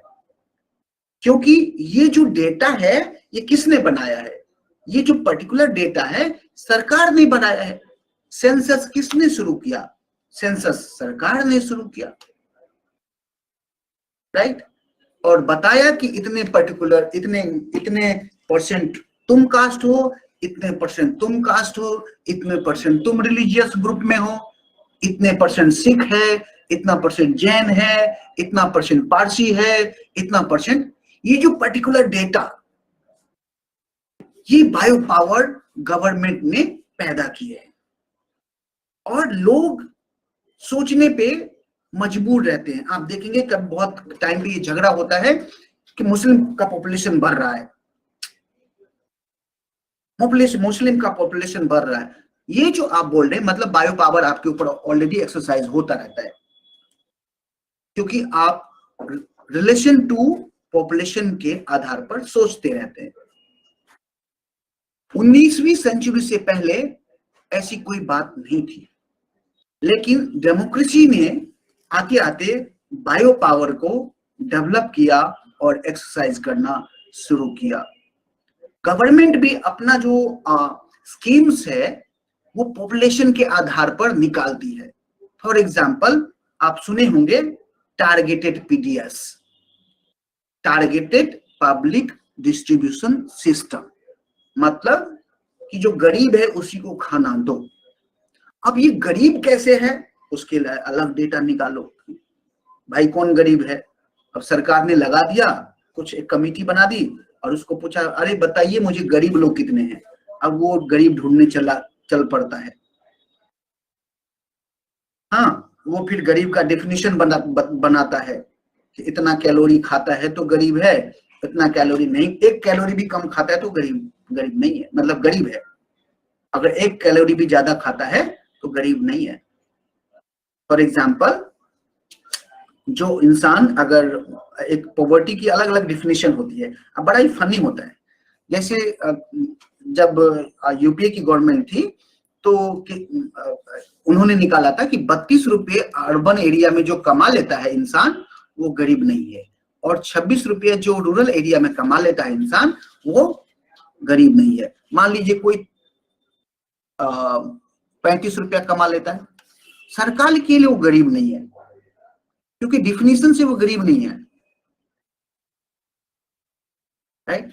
सो ये जो डेमोग्राफिक ये जो सारा पॉलिटिक्स है, and that politics is based on demography, is called all biopolitics because it is based on biopower, right? So that is biopower. Biopower is very much related to population, right? So when we shape our thinking, right, we think of ourselves in relation to population, right? So in 19th century, 20th century and 21st century, we are living under biopolitics, right? It is a completely a new concept for you, different from the other thinkers, and that's why Foucault is great, right? You must have learned many new things, read it again and again, try to understand his lens, his approach. And if you understand Foucault, you will love it. If you didn't, then it would be very hardest to think about the Foucauldian way. Right?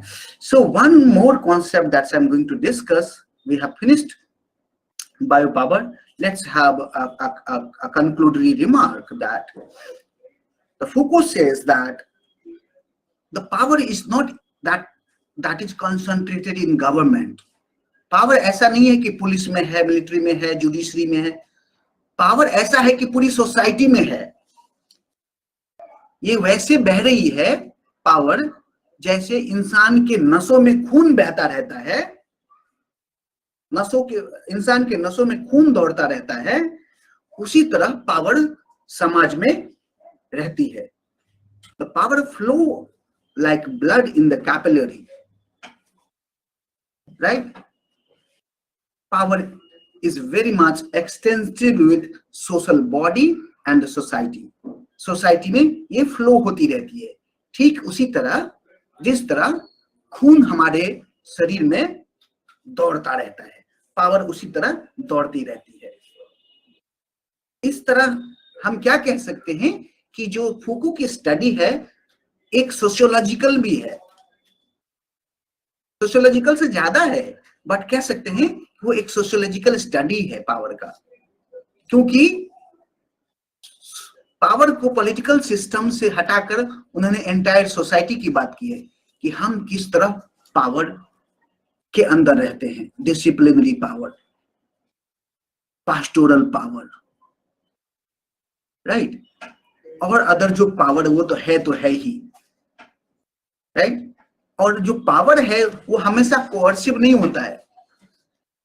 Power हमेशा coercive नहीं होता है, ये productive होता है, अपने आप produce होता है, right. It means power produces identity and subjectivity. Power identity भी प्रोड्यूस करता है और सब्जेक्टिविटी भी प्रोड्यूस करता है. ये हमें ये भी बताता है कि कौन छोटा है कौन बड़ा है, राइट. एंड जो ये पूरा आइडिया है पावर को, ये पर्टिकुलर डिस्कोर्स ने क्रिएट खड़ा किया है. वो डिस्कोर्स क्या है? वो है human science, medical science, social science, criminology. ये सारी criminology, medical science, social science, human science, ये सारे डिस्कोर्स ने एक नया पावर स्ट्रक्चर, जो पावर का न्यू डायमेंशन है, उसको खड़ा किया है, right. And in the book, वो अपनी किताब में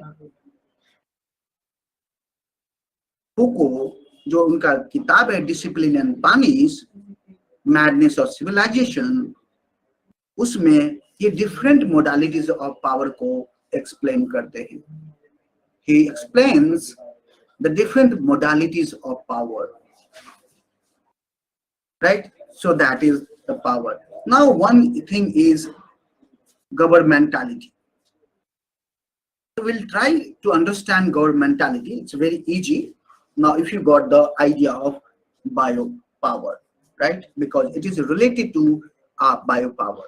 Governmentality दो वर्ड से बना है, government and mentality. Government and mentality.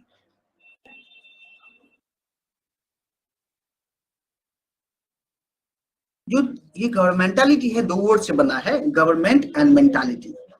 Generally हम सोचते हैं कि जो गवर्नमेंट है और जो लोग हैं, पीपल हैं, वो दो अलग अलग चीजें हैं, राइट.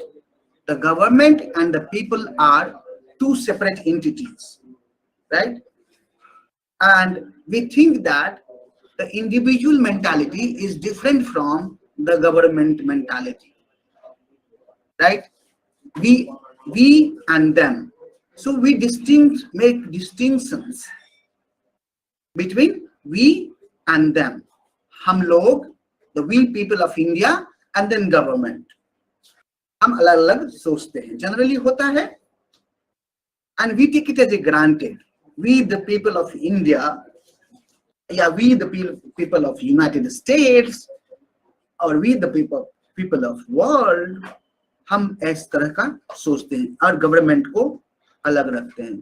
फूको इस आइडिया को चैलेंज करता है, राइट। जो फूको की जो आइडिया है governmentality challenge the perspective of distinction between us and them, and it relates to biopower like census, how government has created a different category of people, different category of people based on race, caste, sex, gender, age, health, class, कौन poor है कि नहीं है, how government has divided society on the basis of race, caste, sex, gender, religion, etc. and etc.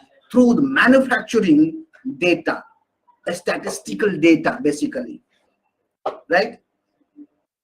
And the government is a governmental rationality to govern and exercise power over in subtle way. बड़ी fine तरीके से सरकार power exercise करती है, वो पता भी नहीं चलता सामने वाले को कि मेरे ऊपर पावर एक्सरसाइज हो रहा है, बट वो गवर्नमेंट का कि उनके ऊपर पावर एक्सरसाइज होता रहता है, राइट। डेमोक्रेसी में हम सोचते हैं कि हमें कैसे रहना चाहिए, we should be very law abiding citizens, ये हम सोचते हैं, राइट। और ये किसको हेल्प करता है, स्टेट को हेल्प करता है, राइट। अगर आप लॉ अबाइडिंग सिटीजन से आप मतलब स्टेट का ऑलरेडी काम कर देते हैं, बट डेमोक्रेसी में हम सोचते हैं कि हम लोग ऑटोनॉमस हैं, हम खुद अपने आप को गवर्न करते हैं। फूको कहता है कि डेमोक्रेसी में भी आप अपनी मेंटालिटी यूज नहीं करते, आप गवर्नमेंट मेंटालिटी यूज करते हैं, गवर्नमेंट के जो पर्पस हैं उसी के अकॉर्डिंग आप काम करते हैं, राइट। और बिना कहे करते हैं, डेमोक्रेसी में आपको कहना नहीं पड़ता, आप खुद ब खुद करते हैं, right. So like law abiding citizens, if you think that I'm a law abiding citizen, I'm good, that is you are working along the line of government.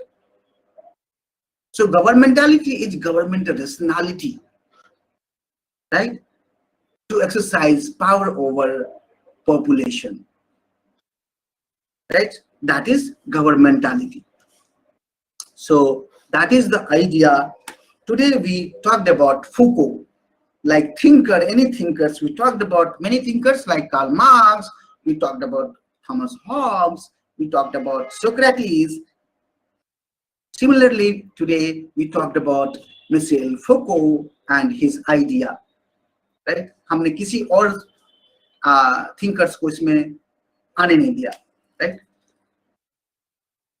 थोड़ा थोड़ा जो हमने गवर्नमेंटल सोवरेन पावर, क्योंकि सोवरेन पावर का जो development है वो फूको का आइडिया नहीं है, फूको की आइडिया है डिसिप्लिनरी पावर, फूको की आइडिया है पास्टोरल पावर, फूको की आइडिया है बायो पावर.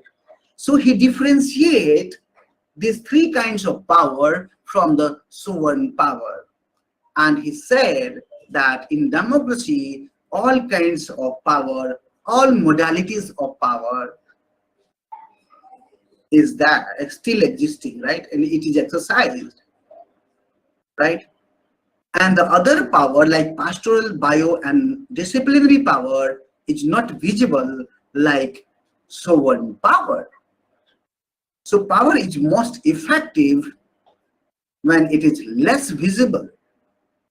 जितना कम visible होगा उतना most effective होगा. So that's all about Foucault today.